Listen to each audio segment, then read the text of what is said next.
Já estamos de volta com o seu estilo de vida e hoje nós recebemos o ortopedista Paulo Sul, que vai contar pra gente todos os segredos, todas as coisas que a gente de repente não sabe sobre o sapato. O que o sapato pode causar, por exemplo, no nosso corpo? Será que pode trazer algum problema para nossa coluna? Nós vamos descobrir hoje. Bom dia, doutor. Bom dia, obrigado pelo convite da família Amazonsat. Estamos aqui, traga suas dúvidas, todos que estão nos assistindo, que a gente possa esgotar essas dúvidas de todas as pessoas que estão nos assistindo. Então, o salto alto realmente prejudica a nossa coluna? Traz algum malefício para a nossa saúde? O que acontece? Existem já estudos, já comprovando que a gente tem um parâmetro, uma normativa para todos os interessados que querem saber quais são as elevações, tá? Uma das recomendações dentro da ortopedia é que média de elevação de 3 a 5 centímetros do retropé, ele pode não causar danos à saúde. Mas acima de 5 centímetros, que alguns usam parâmetro de 3 dedos, isso pode prejudicar uma determinadas patologias ou dano à saúde. Quando a gente fala em específico do pé, é possível, por exemplo, que a anatomia do nosso pé mude e seja modificada por causa de um tipo de sapato? Existe, na verdade, uma adaptação e vícios. Você pode, adquirindo determinada constância, uma determinada postura ou atitude, você acaba desenvolvimento de vícios e atitudes e das posturas. Uma delas é muito comum que a gente oriente que a longo uso de frequência, tempo de horas de utilização por dia ou frequências semanais, pode determinar essas mudanças do desenvolvimento e também mudança das atitudes viciosas. Então, na realidade, seria, por exemplo, um problema utilizar todos os dias da semana? Sim, a média dos estudos, acredita-se que a média de 4 a 7 horas constante, uso constante por dia, ou 3 vezes por semana, uso da 3 vezes por semana, isso pode trazer um determinado danos das alterações das atitudes dos pés. E quando a gente fala de sapato, quando a gente pensa em todas essas consequências que podem acontecer por causa da utilização de um sapato de uma forma errada, a gente se pergunta qual é o sapato ideal? O que a gente tem que usar nos pés para não trazer nenhum tipo de dano para a nossa saúde? Perfeito essa pergunta. O sapato ideal são os sapatos que tem que ter critérios. Primeiro é conforto. Se o sapato traz o conforto aos usuários, é um sapato está dentro do critério ideal. Outro é sapato que não traga lesões. Uma das lesões bastante frequentes é calosidade e dor. Então, sapatos que tragam esses sintomas de calosidade e sinais de calosidade e sintomas que é a dor, que é muito comum, isso pode não fazer parte do sapato ideal. Então tem alguns critérios que a gente orienta, o conforto e também não traga alguns sinais ou sintomas no tempo de usar o sapato, e isso sai fora do critério do sapato ideal, seria isso a ideia. E é interessante porque, às vezes, quando a gente começa a crescer e começa a usar o salto alto e tudo mais, nós somos ensinadas que por mais, as mulheres no caso, né, que por mais que esteja dolorido, por mais que esteja doendo, que esteja machucando, você não deve descer do salto alto. E, na realidade, ortopedicamente falando, seria o contrário, né? Você deveria descer do salto alto e seria mais, digamos que, benéfico para a sua saúde que você descesse. Sim, existe no nosso mundo, dentro da sociedade, se chama exigências, né?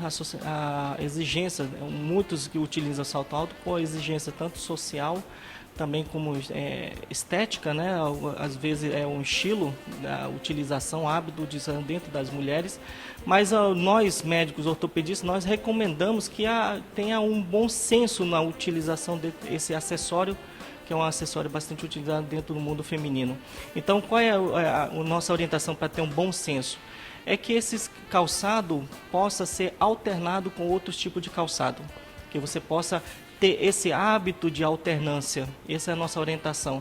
Que não seja constantemente o uso de salto alto. A gente sabe que no mundo de modelos, mundo de modas, tem alguns modelos que usam até 11 centímetros de salto. Então, assim, é uma exigência do mercado, do trabalho, da vida social, entre outros motivos.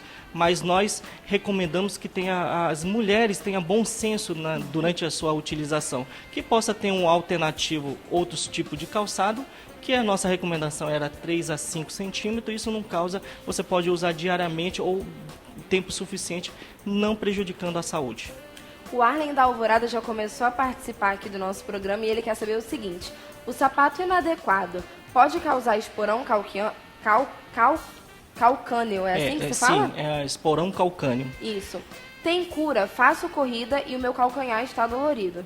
Sim, o salto alto o salto, na verdade não é salto alto, é o calçado não ideal, realmente causa sim, o esporão calcâneo está relacionado com calçado. Não é exatamente calçado, o tipo do pé também. As pessoas têm que entender que o pé também tem seus modelos e seus formatos. Então, a pessoa que está nos perguntando, importante é que comece a analisar e respeitar os tipos do seu pé. Então, o conhecimento é bom, ideal é que procure ortopedista para ser analisado. Se esporão calcâneo é um dos diagnósticos dentro diagnóstico, deve tratar. Existe cura? Sim, existe tratamento. Existe tratamento. Alguns que demoram para melhorar, curar, mas existe tratamento para esporão calcâneo. Em relação a essa questão do esporão, a gente percebe então que os homens também podem ter problemas relacionados aos sapatos. Não Sim. É só um problema específico da mulher. A mulher não sofre sozinha, né? Corretamente. Todos, tanto o sexo masculino e feminino, todos eles passam por isso. Mas assim, realmente muito está relacionado ao calçado e tipo do pé. Então eu acho que quem tem diagnóstico esporão e outras patologias deve procurar ortopedista para avaliar e tratar. Doutor, o Arlen ainda quer saber se é verdade que o ideal é comprar o sapato depois de algumas horas de caminhada, porque o pé fica do tamanho real. Sim, existe realmente, a gente chama de aumento de volume ou edema, né, ao longo uso. Ideal que sempre a gente possa uma numeração a mais e também quando for escolher os calçados, alguns estudiosos, pesquisadores recomendam que seja comprar o sapato no final da tarde, porque é o período que acredita-se que o edema do final da tarde é o edema bastante significativo durante as suas atividades. Então, na hora de compra, alguns pesquisadores, alguns autores recomendam que você procure, na hora de comprar calçado, você procure no final da tarde para escolher o tamanho, se o calçado está adaptado ou não de acordo com o seu pé. Então essa é a justificativa de quando a gente compra aquele sapato, está perfeito, coube, e depois você vai utilizar e ele não coube mais. É verdade, é por causa desse inchaço que o pessoal chama de edema ou aumento de volume por causa de vários fatores, desde circulatório entre os outros fatores, outras causas. Algumas pessoas costumam dizer que quando a pessoa tem esse problema do esporão, ela não pode usar um salto muito alto, mas também não pode usar uma sandália muito rasteira. Isso é verdade? Por que acontece essa questão, essa diferença tão... A gente diz que é 8 ou 80, né? Você não pode usar tão alto, mas você também não pode usar tão baixo. Qual seria o ideal para usar nesse caso? Tá.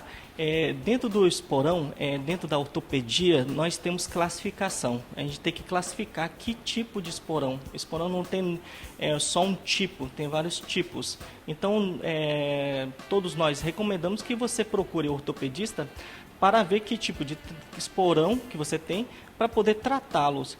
Os calçados realmente têm vários fatores que influenciam. A gente acredita que está muito relacionado com outras patologias associadas, que uma delas, bastante comum, é o fasciite plantar, que é uma inflamação da face do pé. A Mariana Santos quer saber o que é joanete e se tem tratamento. Ok, joanete, dentro da ortopedia, nós conhecemos como hallux valgus.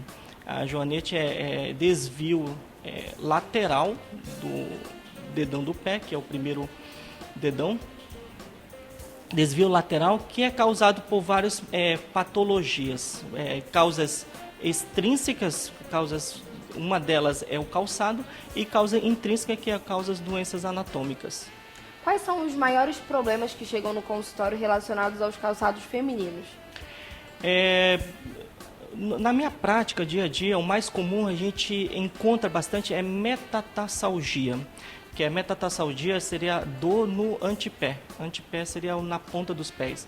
Então, essas dores na ponta dos pés ou na antepé é uma das patologias bastante comum na minha prática.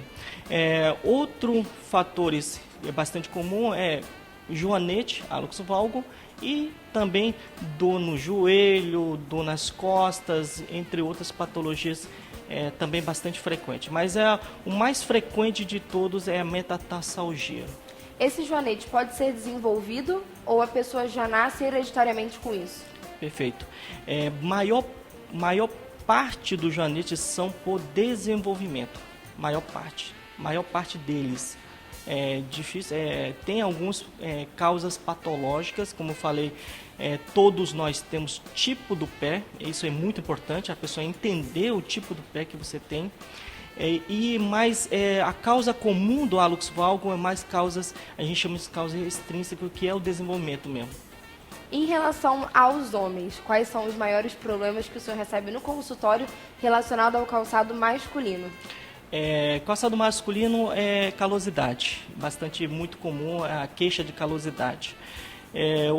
Outras causas pode estar relacionado com feridas e também dor no joelho, mas o mais comum é calosidade, dor nos pés e calosidade. Isso é bastante comum no nosso dia a dia, nossa prática.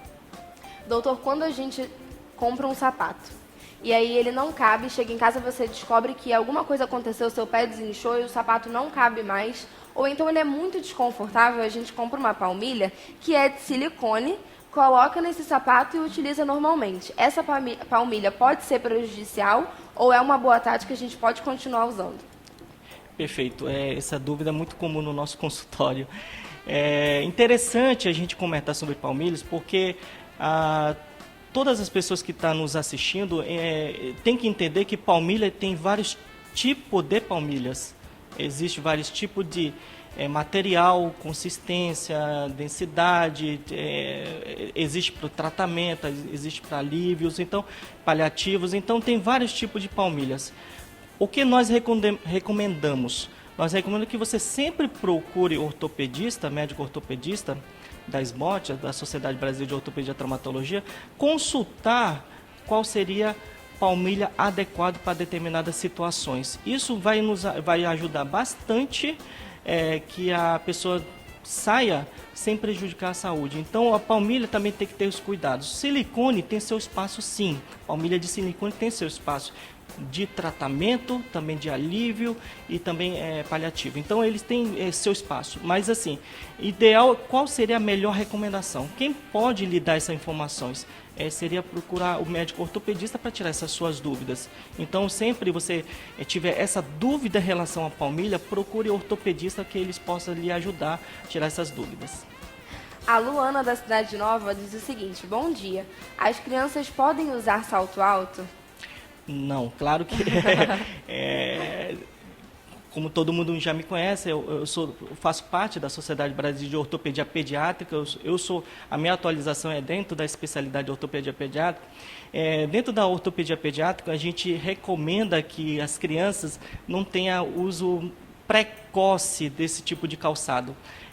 Todos nós recomendamos que crianças de baixa idade, o ideal aos 3, 4 anos de idade, tenha o quê? Um calçado mais leve, soltos ou descalço. Então, esse daqui é as nossas recomendações. Mas criança, você trazer precocemente, utilizar esse tipo de calçado, todos nós não recomendamos. O Arlen da Alvorada quer saber como ele deve cuidar dos pés e se alongamento é uma boa opção. Sim, existe várias atividades, orientações físicas, né? Atividade física que pode. Alongamento é um deles e fortalecimento muscular também. Mas não é somente isso, também existe várias atividades que possa adicionar, complementar a saúde, das nossas saúde. Uma delas é a atividade de proprioceptivas, isso é muito importante. tá? E também existe atividade de correções posturais. Então, tudo isso é uma atividade conjunta que pode nos ajudar a ter melhor qualidade de vida e melhor em relação a acrescentar a nossa saúde. E qual é o modo correto de pisar no solo? Começa pelo calcanhar e termina nas pontas dos pés? Ainda é o Arley. Corretamente. Arley, você tenta... toda a nossa pisada natural, biomecanicamente fisiológico, inicialmente, primeiro é o apoio calcanhar e desprendimento do ponta dos pés, que é o hálux. Então existe toda essa questão também de como algumas pessoas descobrem mesmo depois de algum tempo que elas não pisam reto, por exemplo. Isso é um problema ou tem relação com o tipo de pé dela? Existe uma patologia. Algumas pessoas, nossa prática, a gente vê que muitas pessoas existe falha, alterações patológicas da pisada, tanto estática quanto dinâmica. Então isso é muito importante. Quando você suspeitar disso, você deve procurar um ortopedista. Hoje existe, graças a Deus, um exame que dá para ajudar ao médico a analisar melhor tipo de pisada. Então existem exames que nos ajudam a esclarecer, analisar melhor nossos pacientes. Então, assim, se você tiver suspeita ou se tiver uma suspeita de alteração de pisada, você deve procurar o ortopedista para esclarecer se você tem alterações patológicas ou não tem uma alteração, se é normal. E esse tipo de alteração pode causar algum tipo de consequência? Sim, uma delas dores, né? Causando dores é o mais comum. Sim, toda vez que está relacionado com a dor, você deve procurar tirar dúvidas e esclarecer. Nós vamos fazer uma breve pausa no nosso bate-papo, mas daqui a pouco a gente está de volta. Se você ainda não enviou a sua participação, é só anotar nosso número aí. 92 é o código de Manaus, 98111 4512.